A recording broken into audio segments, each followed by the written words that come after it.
Rowan, can I just check on a couple of the injuries from last week? So Brody Croft and Riley Lum. Yeah, Lummy's done a decent hamstring. He's going to see a consultant to see whether surgery will be required, but it'll be a lengthy layoff either way. Brody has a minor groin issue that'll keep him out of this weekend's game, but most likely return after the break. I mean, for Riley Lum, I mean that's sport, isn't it? Such a incredible debut and then straight down to earth with this. How's he taken it, and what can you do to try and assist him? Really, Yeah, it is the high and low of professional sport. He's a great young kid though. He just lives for playing footy, and he's got so much physical growth that he needs to go through. So the upside of it is that he's got a lengthy layoff to focus on some strength and some size, and um, just mature as a kid as well. He's only a young fella. Disappointing for sure because he showed us what he could do, not only in the whole match, but in the the preseason and in the training to start the season. He's been really going well. So we're disappointed for him, but we'll support him. And he's a kid that understands it's the long game as well. So it's a bump in the road, but he'll be back for sure. have you got a more exact prognosis on Paul Moborowski? Yeah, Paul will be sort of 4 to 6 week type injury. He's healing really well as he speculated that he might. The physios are happy with his progress so far, but he'll be in a boot for a bit longer, and then we'll start the rehab process. And the weekly checkup on Harry Newman's chances? Harry's trained yesterday. He's had a good run around yesterday, so we'll see. We've got no training today, so we'll see how he is tomorrow, and get through that morning session, and then make an assessment about whether he's going to be right to travel.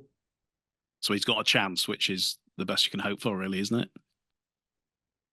Yeah, he's progressing well, so it's just a matter of going through the stages and working out whether he's he's going to be ready to play. Any updates regarding Tom Holroyd and James Bentley? Tom Holroyd will likely progress back for the St Helens match in a couple of weeks. James Bentley has got, I think 2 months to go off the top of my head. I forget the exact date, but I think it'll be early July is when we're looking at the return for James. Has that surprised you, the amount of time that he's going to be unavailable? Well, it's certainly with all injuries, healing and recovery is number one, and certainly concussion, because you only get one chance at having a healthy and happy brain. So he's had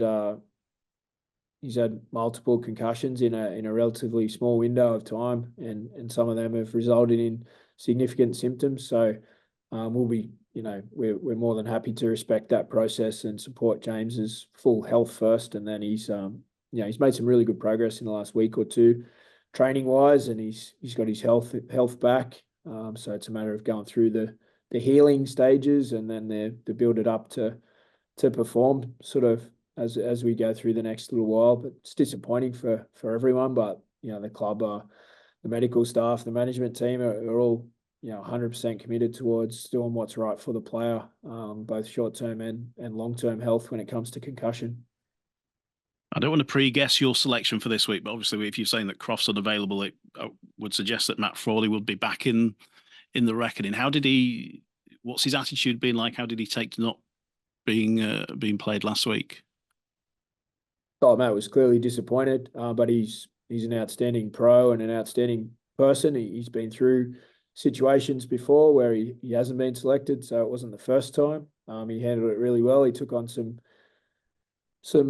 thoughts around some things I thought he needed to work on, and a chance to freshen up mentally a little bit as well to come in flying this week. And he's been great the last couple of days, and he's put some good practice in. So look forward to him having his next opportunity.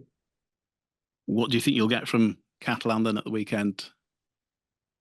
Well, Catalan have been super consistent with their intent and their effort and turning up to take it to the opposition. They're they're a team that's had a bunch of changes in the off season and lost a bit of their spine, their experienced spine in Tompkins, Pearce, May, those guys, but their attitude and ethic towards competition and battle doesn't seem to have changed. So we experienced that in round 3. We had a really tough, hard game, which was a good result on that day, but one of those really close, hard fought games that could have gone either way.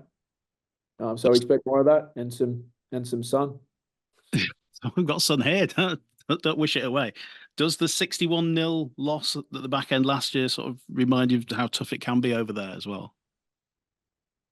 Everyone understands how difficult it is to go there, to play against a strong team in different conditions, and not conditions that you've practiced this year. As far as 25 degrees in May, we haven't had the chance to experience that yet, so that'll be a new thing. But we do a bunch of training in sort of hot, sweaty rooms to try and replicate it as best we can.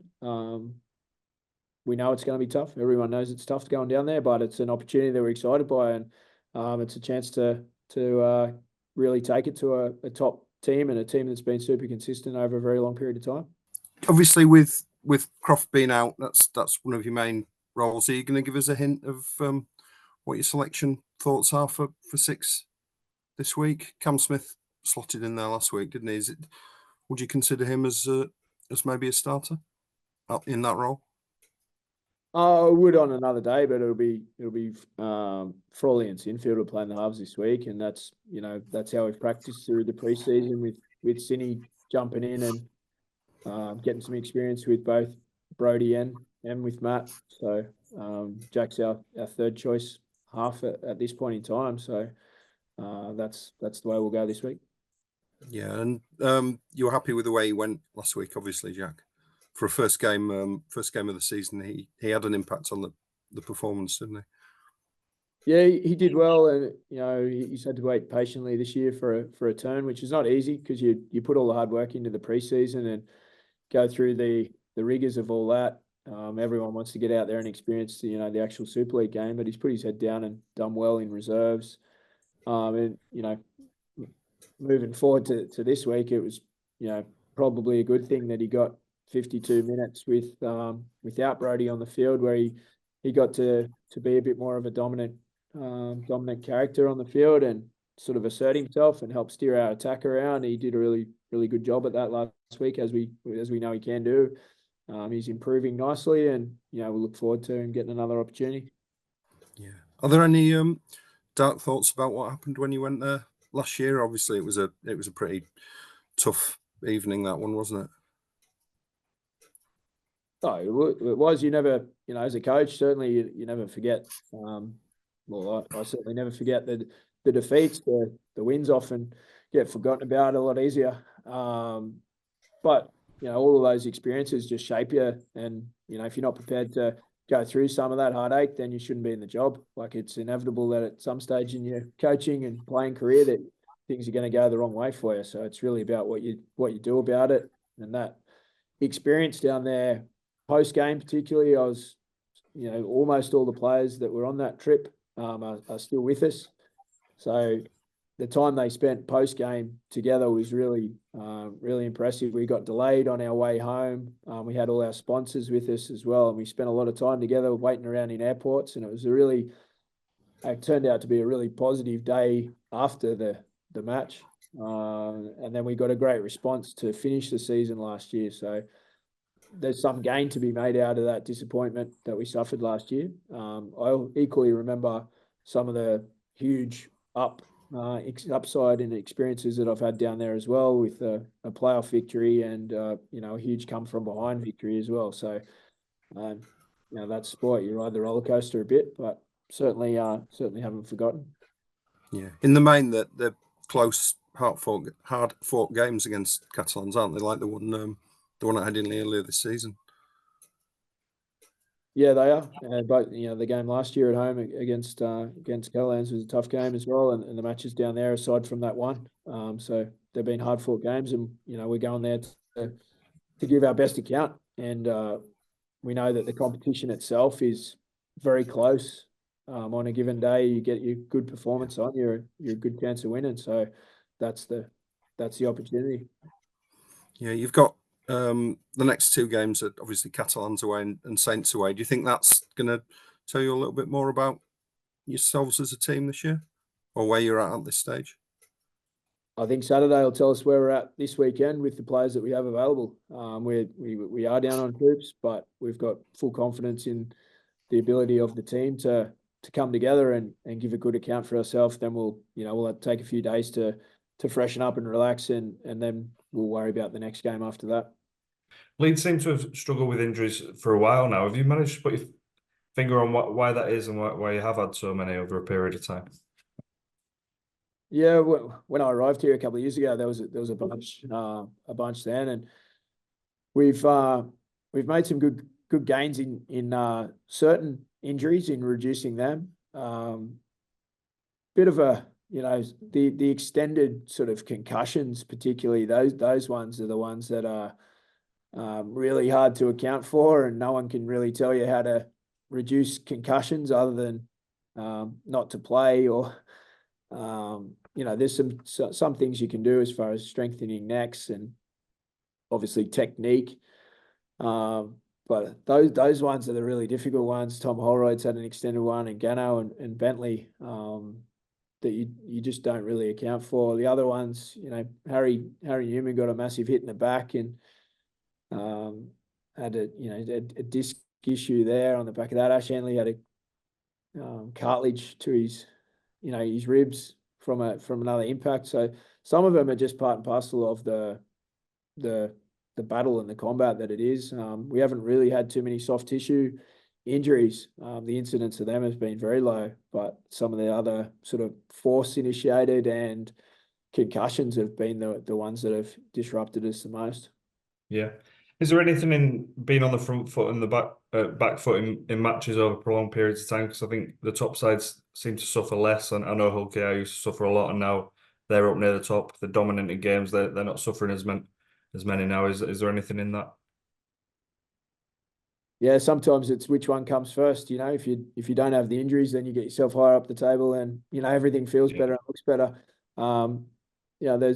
There's some players who have got a history of injury, so that's the sort of the most predictive measure of future injuries, previous injuries. So trying to get your younger players to come through relatively unscathed gives them the best chance to have a history of it, have a sort of safe future and play lots of games. We've had heaps of players that have played, nearly all the games as well. So it's an interesting one, and it's something that we're always looking at, working things out, why things can have happened, and trying to learn something from it for our own programming and for the benefit of the individual moving forward. It's never a case of it's just bad luck. Like, we're always looking into it.